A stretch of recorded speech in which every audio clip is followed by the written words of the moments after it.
প্ৰধানমন্ত্ৰী নৰেন্দ্ৰ মোদীৰ প্ৰাপ্তিত আন এক সংযোজন পৰিগণিত হ'ল পৃথিৱীৰ আটাইতকৈ জনপ্ৰিয় চৰকাৰৰ মুৰব্বী হিচাপে। এই তথ্য সদৰি কৰে আমেৰিকাৰ এখন গৱেষণামূলক ছবিয়ে। আমেৰিকাৰ মৰ্নিং কনচাল্টৰ দ্বাৰা গৱেষণামূলক ছবি এখন নিৰ্মাণ কৰা হৈছিল।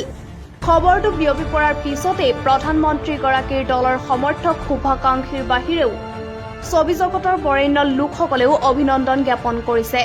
ছবি পৰিচালক সুভাষ ঘাই আৰু অশোক পণ্ডিতে টুইটাৰ যোগে প্ৰধানমন্ত্ৰীগৰাকীৰ সাফল্যক প্ৰশংসা কৰে। দ্বিতীয় আৰু তৃতীয় স্থান ক্ৰমে মেক্সিকো আৰু অষ্ট্ৰেলিয়াৰ চৰকাৰৰ মুৰব্বী লোপেজ অব্ৰাডৰ আৰু স্কট মৰিছনে লাভ কৰে।